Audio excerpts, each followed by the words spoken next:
Welcome back to the first, the last, the Nerdom, the podcast where we explore the first, the last, and everything in between across film, television, and pop culture. And once again, it's time for our special series where we put a show to the test. Binge-worthy question mark. The idea is simple. We pick a show we've been curious about or meaning to check out, watch the first 3 episodes, bang, and then decide the big question: is it something you should dive into and binge, or does it lose us before we even reach episode 4? This week, we're plugging into the dark, paranoid world of the tech thriller Mr. Robot, created by Sam Esmail. The series follows Elliot Alderson, a brilliant but deeply troubled cybersecurity engineer who spends his nights as a hacker exposing the secrets of the powerful while struggling with his own fractured view of reality. When he's recruited by a mysterious anarchist known as Mr. Robot, Elliot finds himself pulled into a digital revolution aimed at bringing down the world's largest corporations. In those first 3 episodes, Mr. Robot throws us into a world of hacking, conspiracy, and unreliable narration and psychological tension. But the real question is, does the show's style, story, and mystery hook us enough to keep us going? We'll be breaking down Elliot as a protagonist, the show's unique visual style, its themes of control and rebellion, and whether Mr. Robot earns that late night, just one more episode commitment, or if the show quietly installs itself in our brains like a rootkit hiding deep in the system where we can't get rid of it, even if we tried. So boot up the system, question everything you see, and remember, the world you know might just be carefully written script. This is Binge-Worthy. This is the first, the last Nerdom, and this week we're logging into Mr. Robot. Yes, sir, we are. Yeah, what you're seeing on the screen there is a joint combination of Tom's superior thumbnail work and my penchant for making stupid websites that mean nothing, but mean something to us. Initializing the session, binge-worthy protocol.exe. We're getting technical. This is the first, last Nerdom.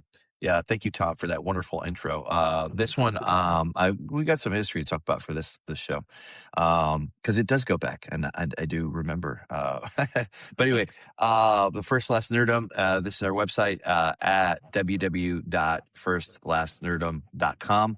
Also, home base on YouTube at First Last Nerdom. What I have up is our last main show. If you would kindly go check it out, and also available this South Korean The Good, the Bad, the Ugly, to continue our Weird Westerns month. What do you say, Tom?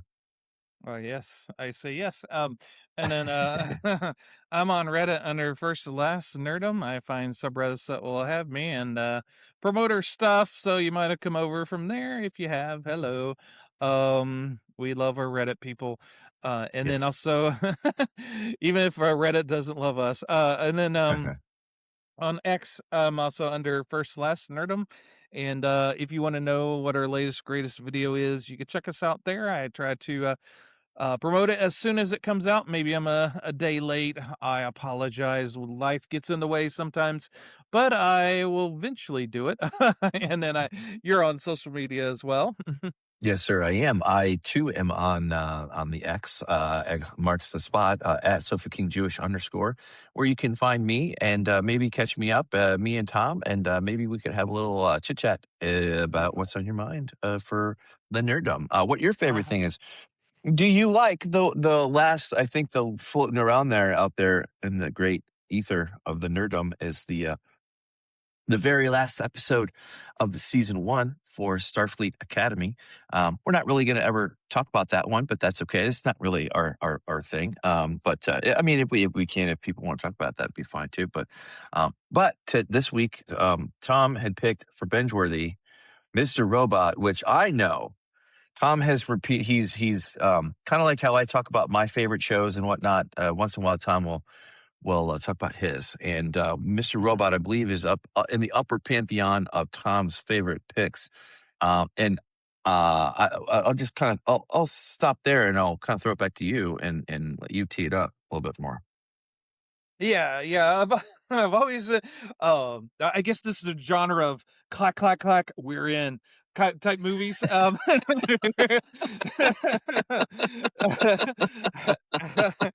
I've been in love with the genre ever since War Yeah, Games. I remember yeah. going to the see War Games in the theater and falling in love with it.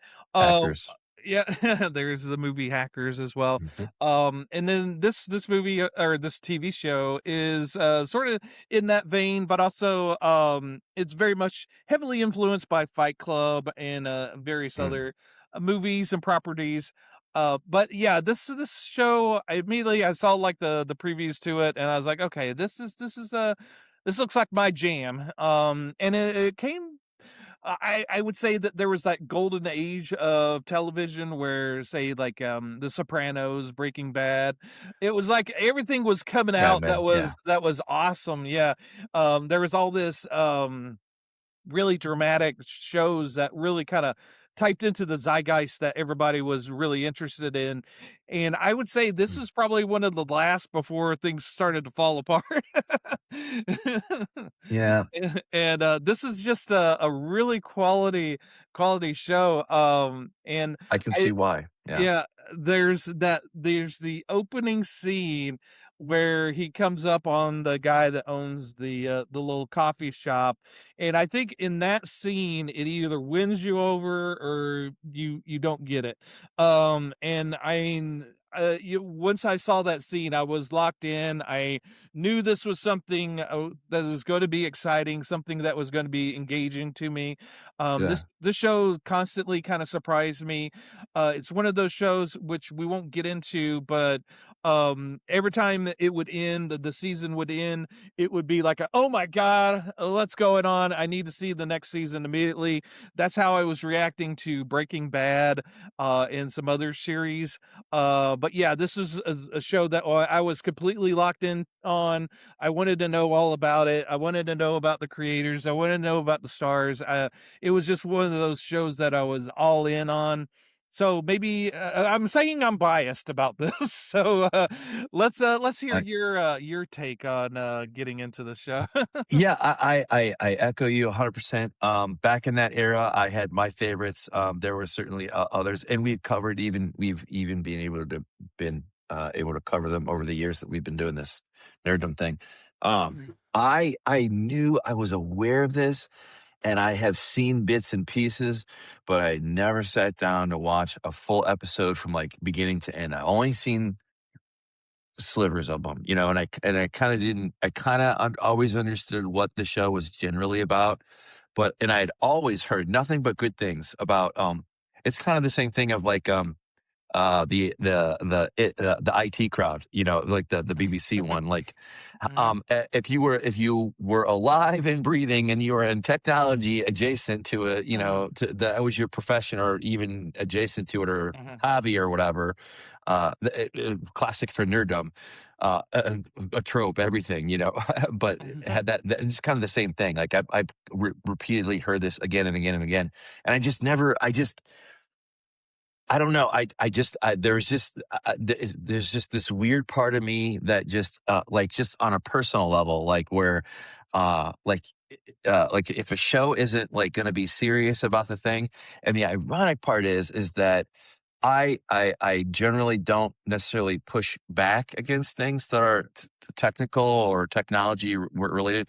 I One of my most favorite TV shows of all time, just personal favorite is Silicon Valley. And anyway, that has like a lot of the silliness, to the thing, but that's more of a comedy and this is more serious. And I mhm, wish I would have taken this more seriously because I would have enjoyed it a lot sooner. I understand the gravity. For whatever reason, I just didn't want to. And then just the preformed notions that I had in my head that this one, oh, it's a technical movie, whatever. It's just going to be, whatever. And in reality, it was the opposite. It was actually one of the most technically accurate shows, and I can see why now. Like not that I was like Mister big D on the block here. Like with my technical skills, but you pay attention. You could be a nerd. You're allowed to be a nerd about some things, but I wish I would have paid attention to this because I did not realize how good. And of course, I don't have anything against the actors or the anybody on here, but I just completely disconnected during that time frame, and I just haven't gone back to see it. It's been on my list for like a long, long time, but I'm glad that we could do this for Binge-Worthy because I can see why. Holy crap! Like I'm very lucky to have found this because it's gonna be obviously yes, it is Binge-Worthy, and I'm excited to continue watching and to see it because I thankfully though in my Thankfully, though, in my ignorance and blindness, I didn't really hear about like what the ultimate, so Mhm. that is still yet to be revealed to me. So I'm very happy that I have that, and I will preserve that. Yeah. Now I get kind of get flashes toward the future for this, but doing research for the show. But anyway, yeah. So I was really happy that we did this, and I knew this was going to come up eventually. I was like, yes. So like it was just like a double yes from me. So I'll throw it back to you. But yeah, just impressed through and through with this. Um, and you're so right. Yeah, and he is like this. There's just kind of a edgy anti. Just a certain kind of gravity with him. Not Mhm. necessarily. It's hard to put my thumb on. Anyway, go on. Yeah, there's certain like movies and TV shows where we've been talking about this a lot lately with the movies we've been talking about and shows the where you kind of have to come to the show because you kind of have to meet it halfway. You have to kind of trust that the movie's going to take you somewhere. And then there's other things where they come to you, there's something familiar about it that connects with you immediately, and this is a show that does. I mean, you know about hacker culture, and this Elliot, he immediately kind of captures that perfect image of a hacker to you. You know, Mhm. if you had someone explain to you what a hacker, if you went to somebody and said, "Explain to me what a hacker looks like or what they do," they'll probably get real close to what Elliot looks like and what he's doing. There's like a sense of authenticity of a immediate connection of knowing what's going on. And like you said, they had a lot of technical advisors that were hackers or it was very steeped into technology, and both you and I work in that field as well. Yeah. So we have that sniff test of something. Right. If it's Hollywood and they're like the "hello fellow kids" kind of vibe to it, it's it's Right. we know when it doesn't pass the sniff test, and they've got that authenticity to it, so that you're accepting and you're willing to go along with them and for them to tell the story. So you immediately got that, and even if you're not really technical savvy, the jargon that they're throwing at you sounds real, sounds sounds good, yeah, you don't have to understand Klingon to know that, hey, that is like a language. Right. So yeah, there's that sense of, oh, we're in the real world here. This is something that's going on. And so when it gets to the more outlandish aspects or the weird stuff, you're still in on it, and it still has that kind of a sense of reality to it. I also will say that we won't get into spoilers here. The only spoilers we'll cover are the ones that are in the first 3 episodes, Mhm. just to kinda be able to discuss it. So, yeah, the spoiler free. I have seen all 4 seasons, and then I'll get out into, like, the periphery stuff towards the end, but I will not do any spoilers for anything, major of the series. Yeah, I might say a little bit of, my impression of the whole season and series, but yeah, I won't, no spoilers. But yeah, as a main character, Elliot Alderson is very interesting because he's not your typical. He would be like an interesting side character or background character in the series. He's an interesting choice for a main character in a series. Because he doesn't have the personality for it. He's he's very introverted. They do a very smart job in that he's talking to directly to the audience. So there's not like this this complete silence watching this guy wander around typing on his keyboard. You're in his head with him. So that's you're in on the situation. Right. so that you understand who You're this guy is. you're kind of layered in onto understanding that there's two different worlds going on here. There is his internal world and how his thing, and then the external world, and then it's just it is it's I couldn't help but think about being reminded of the multi-layered kind of approach of like what like the Matrix and what's the other one anyway, that kind of that nature of that Um, the virtualness of the thing, and then you have that. I think you also have that too with like a.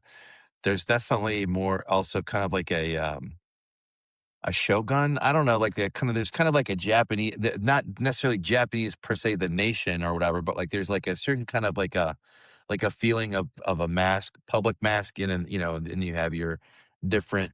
Anyway, I'll throw it back to you.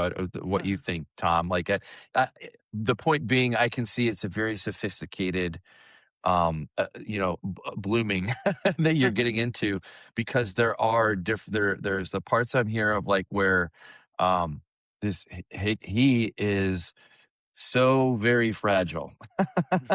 I mean, just not like a flower, whatever. You can just tell that he's probably been put together a few too many times, and the last few times it got a little bit looser and looser, and maybe the glue isn't as sticky anymore.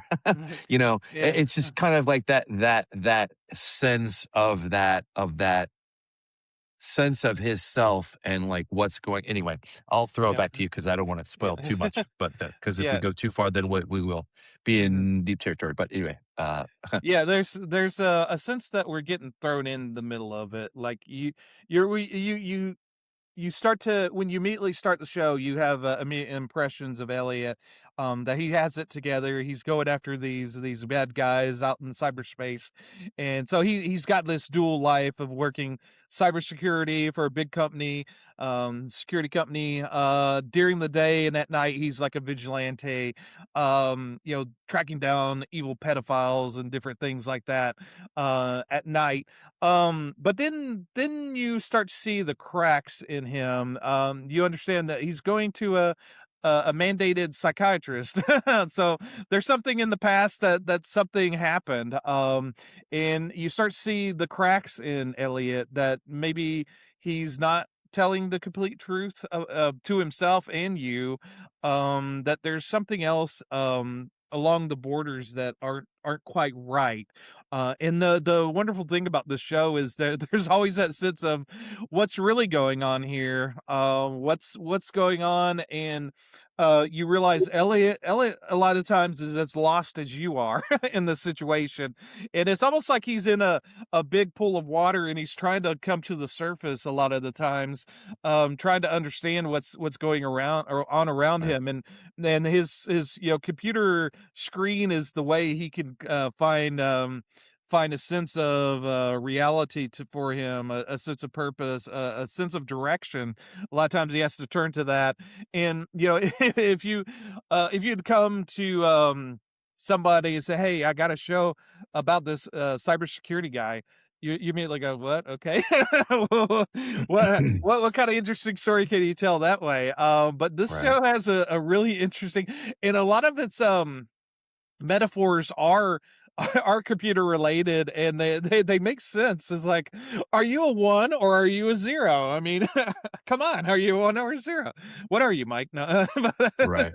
but yeah, there's this fun atmosphere, and I do want to say that the creator of the show, Sam Esmail, he writes almost every single one of the episodes, and he directs almost every single one of the episodes. So there's like a overall singular view of the Such a show. polish And too. Yeah. yeah, and he in some of the interviews he said that he was whenever the big tech bubble was happening, he had a a cyber presence. He had a website and a cyber business that was going on at that time, and he also has a lot of he had to this day he has a There's lot a lot of of hackers and people in the computer world.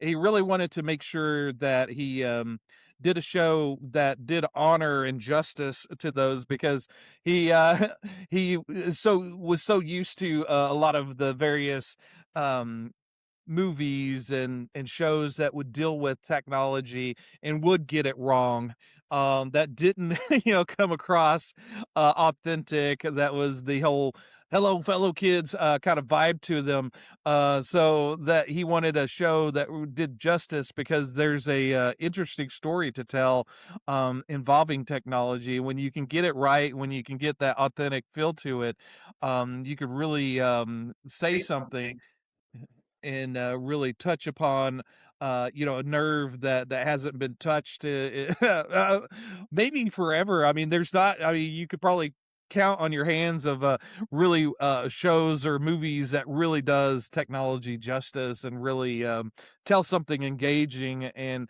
a lot of times either they get the technology right, and they don't get the movie right, or they get the movie right but not the technology. There's not that wonderful kismet of both of them getting right at the same time, you know? Yeah, yeah. Well, you see his coming into episode one. You can see, like you were saying, he is fragile. Cyber ninja though by night, and you kind of start to see the boundaries and the shape of him and who he is and who this E-Corp is, who, Mr. Robot, there's a lot, and I like that too. But it's done in a way that isn't overwhelming. It's very well paced, but it's not like frenetic, over the top, constant, like cyberpunk or something crazy. It's a lot more grounded than that, and you can see Right. as you get to know the storyline. Does that make sense? Yeah, yeah, and it's there's this sense of authenticity throughout the show, and even a lot of times, just to tell you how the cookies are made. A lot of times in Hollywood, if you're typing on a keyboard, you have your screen on there. It's a green screen so that they can put whatever they want to make it look real or whatever.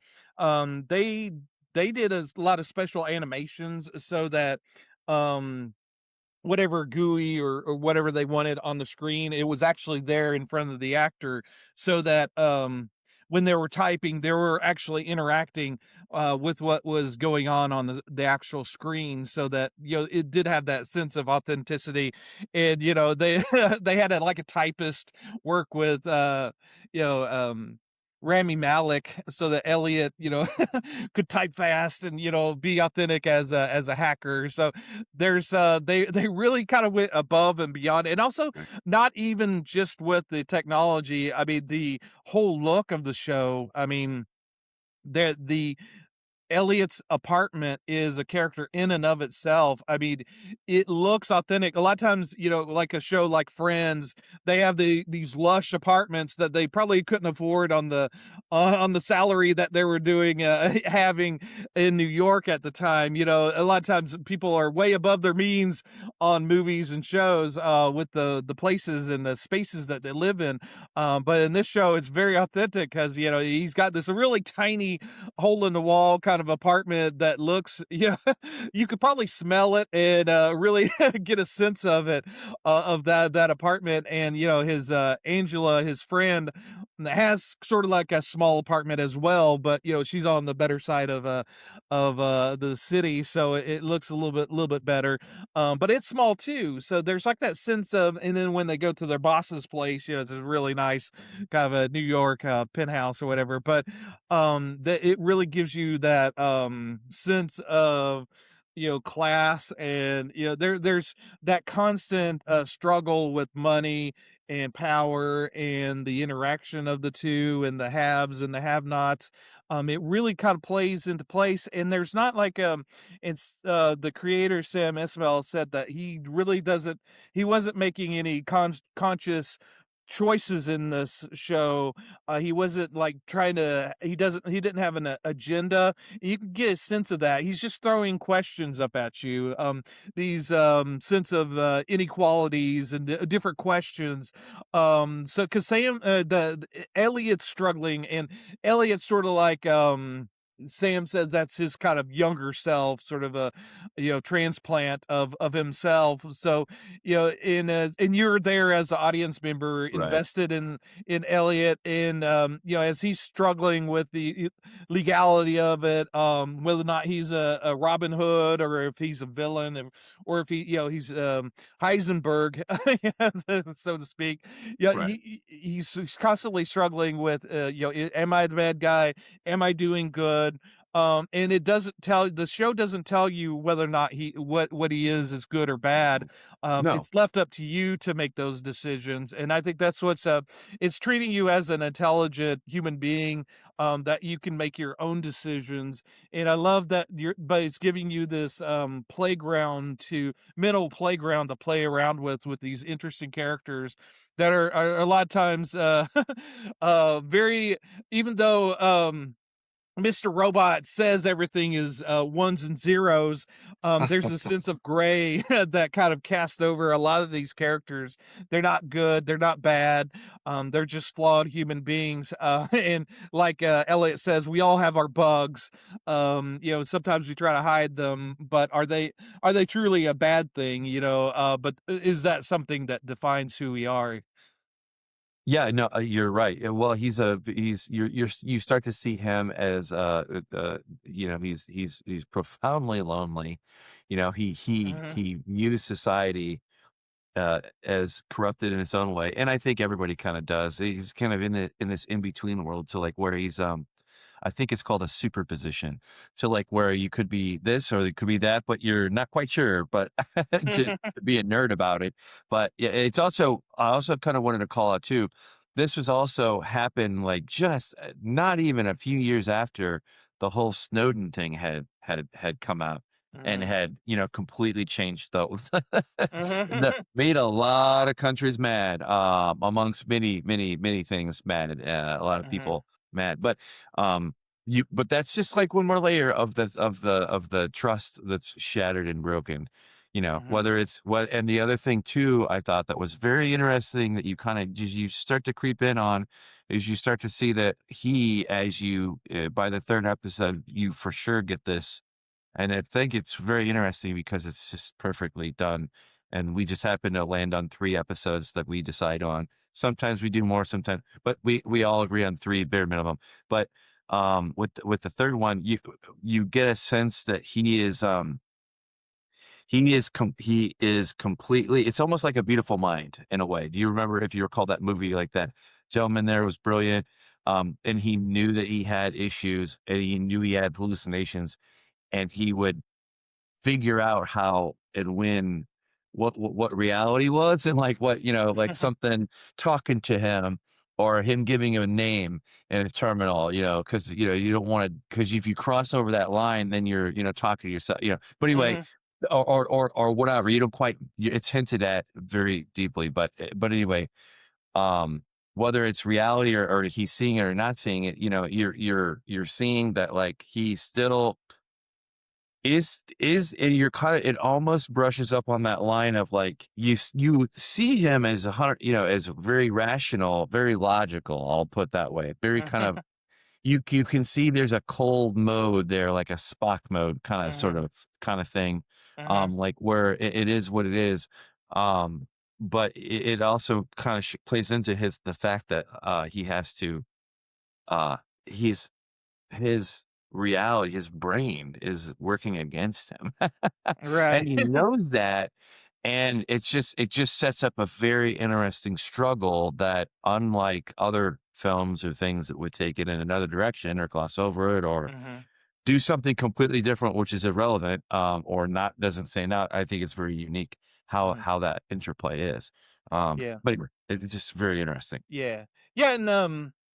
And to take talk about a little bit of the inspiration of Sam Esmail. He did say that he was inspired by this show was inspired by Occupy Wall Street, that would happened a few years before he started thinking about this. And then also, he's Egyptian, and the Arab Spring was influence Oh, on him. that's right. Yeah. So and he originally started this as a movie, and he got like 90 pages into it, and he was only halfway through the first act, so he knew it was a much larger story than he could do within a movie. And so at that point is when he went to USA Network and pitched it to them, and they loved it. And I think this is one of the very few times where there was limited um influence by the network, so that he could tell a complete story.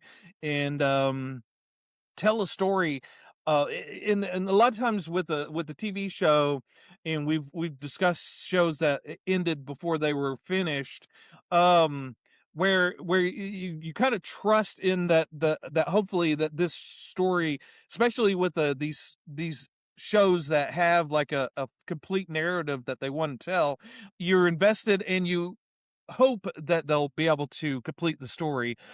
So whenever it's kind of tragic when you go all in on a show and then they get canceled after the first or second season, and they never Yeah. ever really get to fully complete And the they're story. just getting going. Yeah. Hmm. Yeah. Yeah, and the fact that this is done and that it does tell a complete story, that's an exciting thing. And I think a lot a lot of people now wait to see if a show will finish up, to so before they invest the time to get into it. But this does do that. And then to get back to Elliot as a flawed character, he's kind of interesting because he's very intelligent guy, but intelligence doesn't equal wisdom, and he's still trying to become a person, a complete person. He's got these ideals, and he kind of feels, and a lot of times with these kind of hacker kind of shall we say almost incels, that that they get to the point where they think they know better, than other people. They're there to protect the women. The women are almost like objects. Yes. And he's almost like he knows he knows what's best for them, so to speak. So he takes it upon himself to hack in and protect his psychiatrist against heartbreak and these bad people. And he hacks everybody in his life, because so he has this sense of control with them, that at any moment he could wreak havoc on their life, or try to protect them, or do good by them. And what he thinks is good may not be good, and some of the stuff that he's doing may blow up in his face eventually. But at this time he feels like he does have this control, and he's on this tenuous kind of position where, he's almost he hasn't quite made the plunge and gone all in on certain situations at this point. And we're kind of like, this could go bad, really bad for him in different situations. And us as audience members are going, oh, you probably don't want to be messing too far in that. But he's kind of on the side of, yeah, this is what I need to do. Especially, he's got this girl that he's interested in, who's mixed in with this pretty bad guy as far as a gang member, and he thinks he could play toe to toe with him. So, is that a good decision or a bad decision? We'll find out. Oh, you're muted. Sorry about that. Yeah, my the system is just melting down over here. Oh, sorry. Anyway, yeah, no, I just didn't want my audio to be obnoxious. But anyway, the him and this low rollout, yeah, especially when he starts to be like, okay, well, watch what I can do, and then you kind of see the consequences, or you see, yes, you can. That's true. But there's also what they call layer one, which, if you know what the OSI model is, that's the physical layer. So you can do whatever you want online, digitally, all you want. But don't forget, you also you eat, live, sleep, and shit somewhere too. Like the kind of like Right. the Right. threatening, ominous, Yeah. kind of thing. But I could also see like where there's also kind of like where he's very, very smart. And you can tell he looks like he has the capability of learning his lesson or Mhm. lessons. And I can kind of see that maybe becoming a thing a little bit. Mhm.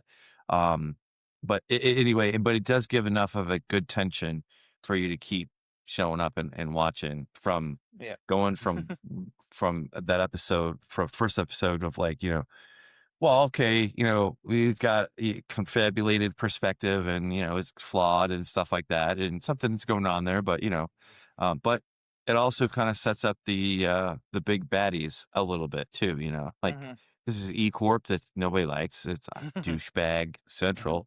Yeah. And then that plays that, like you walk right onto that, right into the next one for ones Mhm. and zeros. Yeah. And I'll stop there, see if you want to pause there or you want Yeah. to, I like how, you got E-Corp, but, everybody around him calls it Evil Corp, and that's because that's what Elliot's hearing in his head, so that yeah, immediately tells you that reality is a little off, that unreliable what you're narrator. yeah, yeah, exactly. What you're seeing isn't completely real, so Right.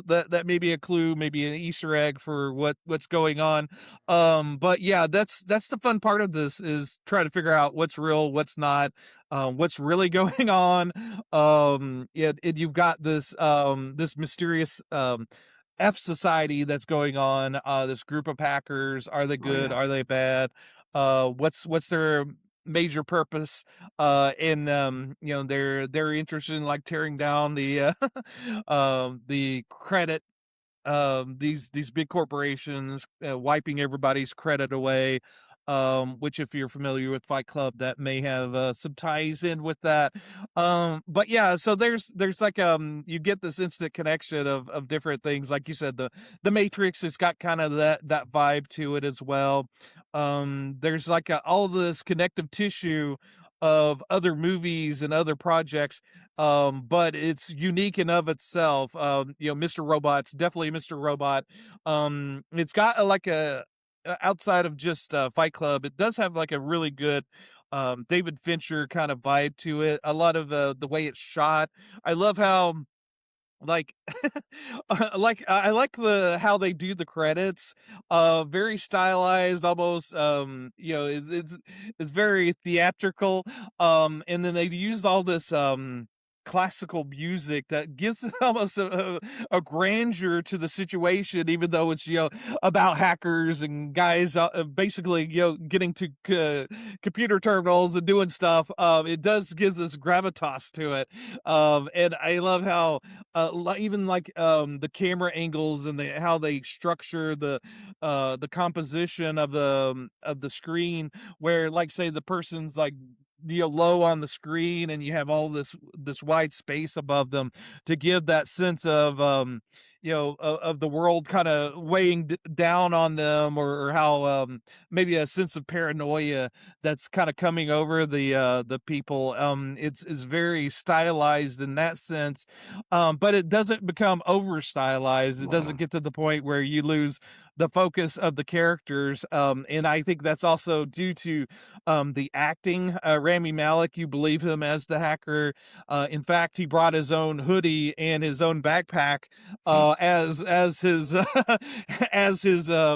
his costume, superhero costume, so to speak, as a hacker. So because he looks lived in his outfit because he lives, he's been living in it. It's like a second skin to him, and so he looks the part, he acts the part.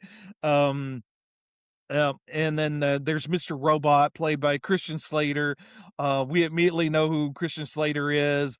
I think the fact that he's instantly recognizable is beneficial, because we're kind of like, oh, we know this guy. There's something going on. There's something, a grander, something. He's a celebrity. He's got that sensibility about him. And I've always kind of had a thing against Christian Slater because I think it was Pump Up the Volume. He started doing a kind of impression of Jack Nicholson and never stopped. That's been his acting style forever Oh since. yeah. And I think he's finally got a character here that works with, it just completely works. This sort of wise ass that we really, he just seems to appear out of nowhere at various situations, and as like this thorn and Rami Malek's side, maybe the little devil on his shoulder, saying, "Hey, this is what you really want to be doing," and so that's something that's really engaging. But all of the characters in it seem to be real. They really invest themselves in it, like his friend Angela, that is his boss, so to speak, his lead anyway, at work. She's not this glamorous looking woman that you would normally get for this role, this model esque woman. She just looks like the average woman that would be working as a lead in a in a security company. Even the boss is maybe he's a little bit more cleaned up and but yeah, he looks like, looks like he fills in that position as the boss guy, the head of the Of department there. society. Yeah. Yeah. But yeah, there's like yeah, there, like I said, and I sound like a broken record at this point, but yeah, there's like this sense of authenticity that's throughout this. And as I was rewatching the first 3 episodes, I really got reinvested in the show, and it really made me realize that of all the TV slop that I've been watching recently, that I've just been watching because it's what's there, what's new, Mhm. and what's It's in the available. fridge. Yeah, exactly. It's what's for dinner this week. Yeah. But this really showed me what a television show can be, or it retold me, it told me what really quality is. And as I was watching it again, I got reinvested, even though I knew what was coming. And actually that kind of added to the excitement of of rewatching it. And this is like for this season is like my third time going through it again. But and also just to plug it a little bit, it is on Tubi, so it's readily available. But I also Yes. have I've got the Blu-ray of the first 2 seasons. I don't know why I didn't get the third and fourth season, but they have a box set of all of them, so I may end up getting that on Amazon or something. But the cool thing about the Blu-ray, they do have a making of featurette, and they have some deleted scenes. But also, when I cracked this open, I realized I had a sticker. There's a robot, Mr. Robot sticker in there, so I slapped that on my laptop here. So I'm all Mr. Roboted up on my laptop now. Nothing wrong with that at all. Yeah. Yeah, I was going to say too. One of the fun facts I had uncovered was that in 2016, following the season one, that climax, the Department of Homeland Security commissioned a technical review of how Mr. Robot had depicted that critical vulnerability that it showed, or that will show. I don't know what that is, but anyway, if it's good enough for a government to write a report about the TV show, because it was so accurate, Core Adana, who was the expert that they used for the show, Mhm. they and it says in my notes too that enrollment to computer science and information security programs spiked measurably in 2015 and 2016.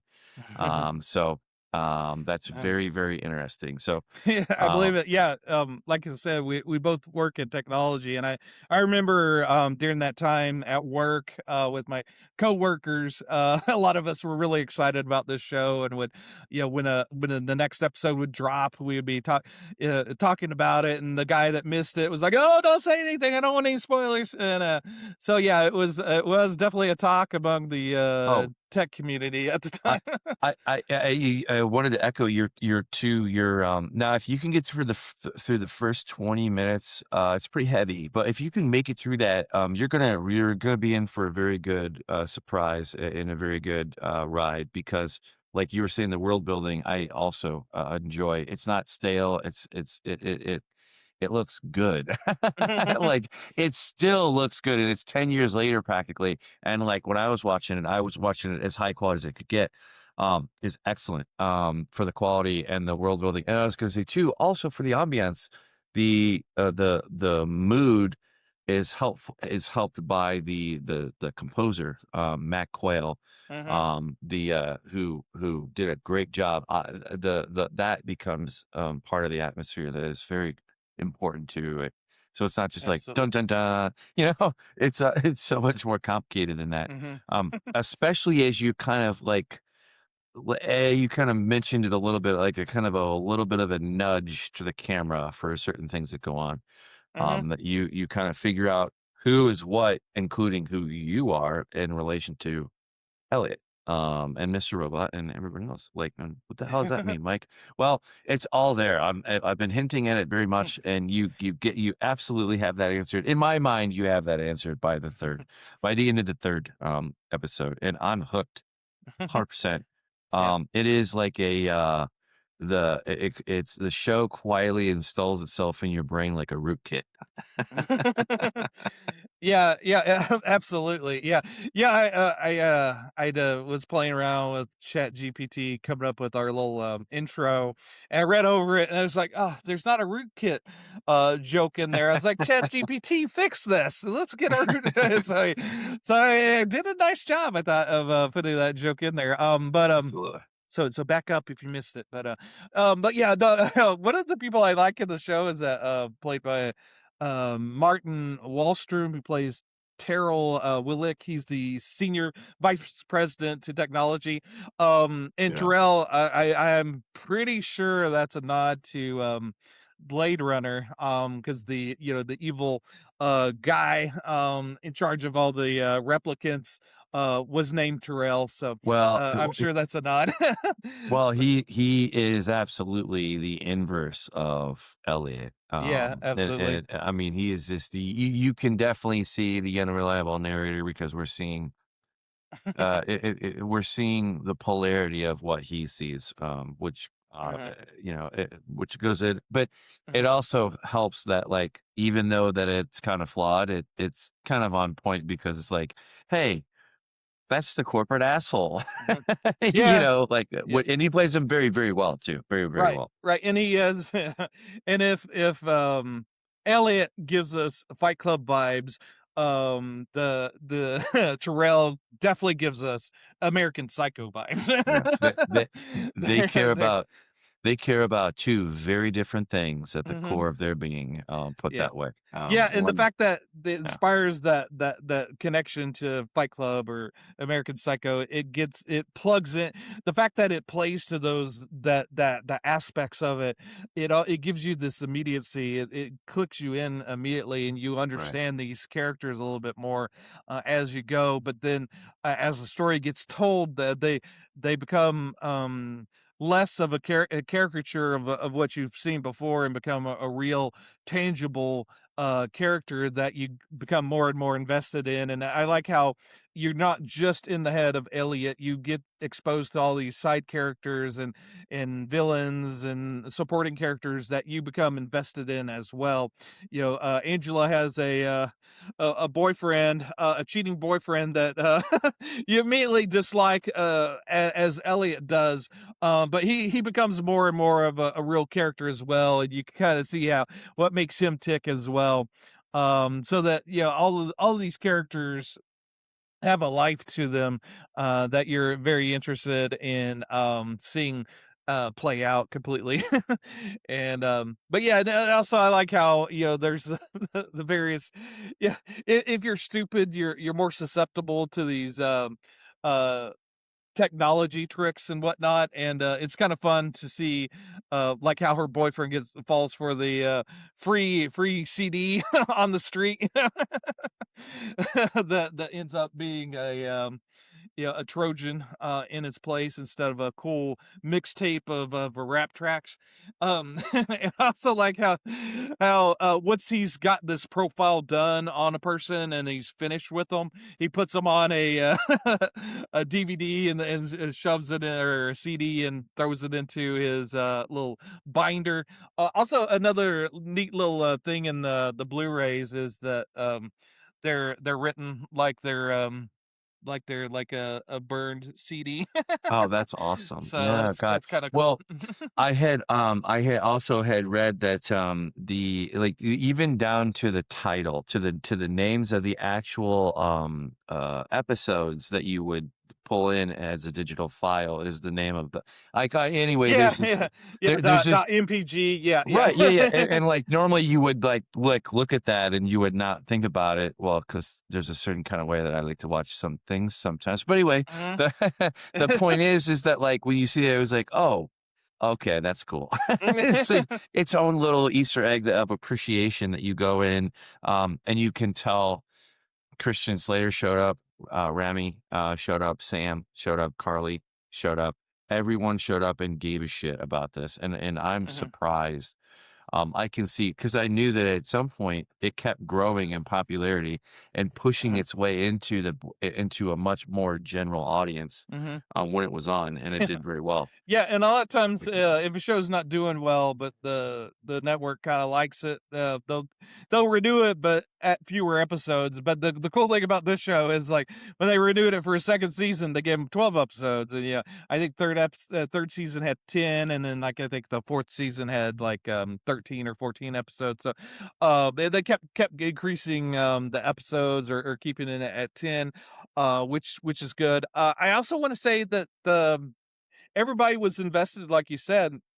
And Sam went above and beyond. A lot of times he would do Mm. supplemental stuff. One of the cool things, I wanted to mention a couple of things. I know that I was reading over, and there was a couple of video games, but I never really messed with those or knew about those.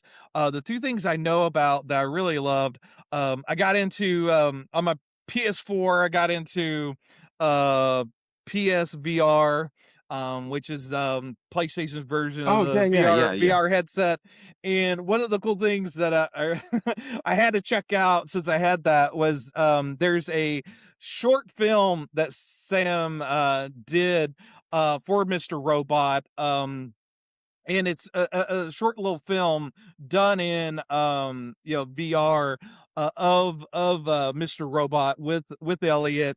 And you kind of you're kind of like spending a day with him, and you're actually in his apartment, and you can look around. It's 360. It's really cool. That is cool. Yeah, it's yeah, if you don't get to see it, that's not a big deal. There's not like a whole bunch of stuff revealed in it.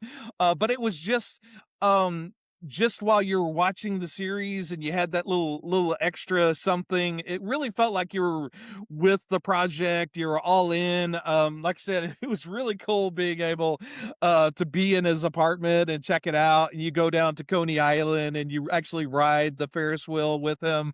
It's very cool kind of little thing there. And also, I think it was either the second season or the third season.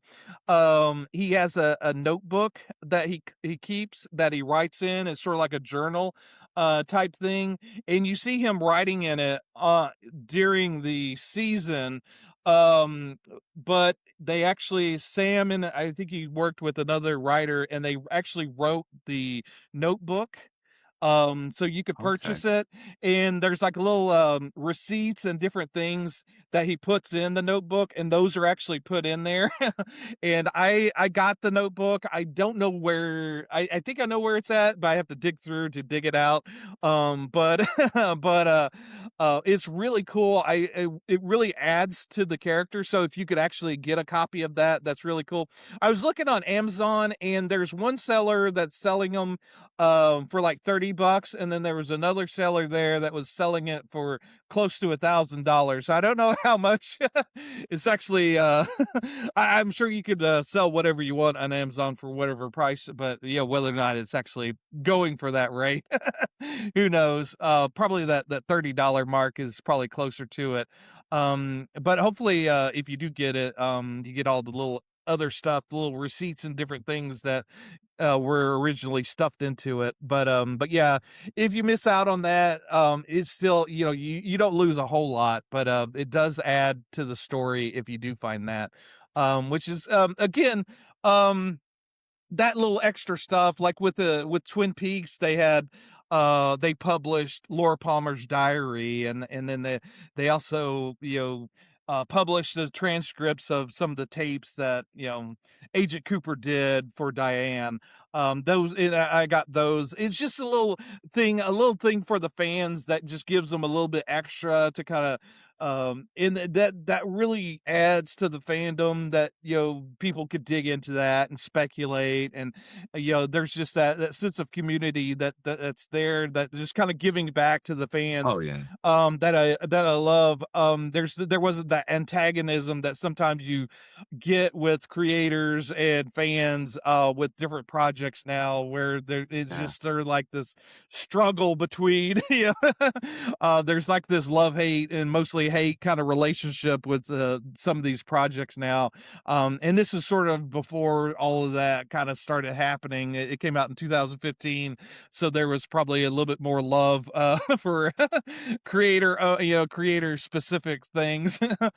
um and I would also like to talk about how technology, we talked about a little bit before, how doing technology as a plot device, or integral part of the plot, can be a double-edged sword, because if you if you don't get it right, um because there's movies like, say, Tron, where they go, fuck it with doing technology Right. completely accurate, and they go kind of fantastical with it, and it almost adds kind of like this timelessness to it. Even, like, say, hackers, it's not completely real either. um it kind of gives it that campy, larger than life kind of sensibility to it, that makes it kind of beyond time. It just becomes sort of its own thing, its own world. Whereas sometimes if you get too minute and specific with technology, the Well, you fact get that too much friction. and also, say, if you did a movie back in the day about MySpace, it would seem kind of Yeah. outdated and not worth watching now, so there's like that double-edged sword, where if you get too specific, sometimes you kind of time yourself or date yourself to the point of irrelevancy. Right. So I don't know, obviously we're not too far away from Mr. Robot. I hope that doesn't become the case, that it becomes, because I think this shows more than its technology. I don't know if we would ever talk about it again, so I'm going to bring this up just because I've been loving the series, and we did talk about the TV show version of it, but there's Robert Galbraith's Oh yeah. Cormoran Strike, CB Strike, the TV series show. I've started Excellent. on Excellent show. Yeah, I started on this book, which is The Ink Black Heart, which is, I think, the sixth or seventh book. I think it's the seventh one, and the cool thing about it, it's written, the pen name for Robert Galbraith's, J.K. Rowling. But then this book, it's about these two detectives, and the storyline is on this one is, this one of this person's, like a YouTube animator on YouTube that gets like a big deal on Netflix, and she's getting harassed by online, with all these online people.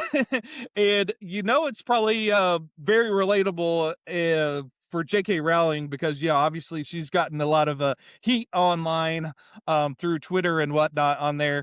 And I love the book because this kind of relates to Mr. Robot, in that the technology aspect of the book is really cool. A lot of the book is told in the perspective of tweets, and Okay. also there's chapters where it's basically Discord chats. And the fact that you can make that interesting, and there's like a one section where one of the detective is watching like a live stream, and it's describing what's happening on the screen, and you also have like the chat, the what the chat is saying, and she makes it so interesting and engaging, and she understands. You could tell that she understands what happens in a live stream, what happens with Twitter, what happens in a Discord chat, to make it ring authentic down to like the name of the various handles, people chatting their names on it. There's like this sense of authenticity that I love about it, where if the person that's writing it knows about that world, when they're talking the truth of it, it's very fascinating, really engaging, and it's really fascinating. So yeah, if you're if you're into technology, you're into J.K. Rowling, this book is pretty cool as well. Again, so excuse me for going off on a tangent there, but I wasn't sure if I would be able to get to talk about it at any other place, so I thought I'd throw it in now. No, no, no. I have my own little. I was inspired to like it. This is that's the cool thing too. When you see technology done well, and like you get sucked in, and I am no stranger to that notion at all. And I was gonna do a little cool little thing just to kind of show like it's a cool like it's just like a cool little thing. But anyway, it's just too easy to want to do stuff like that, and like or the website that I showed, or the thumbnail that Tom so expertly did. But anyway, strong recommend. Don't be surprised if maybe me and Tom maybe we'll pick this up, and maybe we'll have to maybe we'll do the last 3 of season 1, because there is just so much there that we didn't even get to, and we're already at what we would normally have for a thing. But in a way, we did kind of cover 3 movies. I mean, 3-hour-long movies that are all kind of like part of a series. But yeah, I don't know if you have anything else to say, Tom, or No, no, it's just it was yeah, I think it was the end of the second episode where Mr. Robot knocks him off the off the pier. That was as surprising again the third time watching it as the first time. It was like, oh my god, what's going on? But yeah, no, I think if you're into technology at all, even if you're not, you're just into a really interesting, smartly told story. That this is something that you might enjoy if you haven't seen it yet, and hopefully, if you are interested in it, you're like Mike, and you haven't been spoilered by a lot of it. And even if you my God, are aware of the major spoilers of the show, I think you're still in for a treat just because of the fascinating story that it tells. A lot of times, if a story is good enough, even if you know the destination, it's still good and fascinating for the journey that you take. So a lot of a lot of fantasy books, you kind of know how they're going to end, even if you don't. Just because the good usually wins out, but you're still fascinated by the story that it tells, and I think this one's well worth being heard. absolutely. No, I agree completely. It just is awesome, and I'm looking forward to seeing more of it. But with that being said, I've been Mike. And I'm Tom, and you have to ask yourself, are you a 1 or a 0?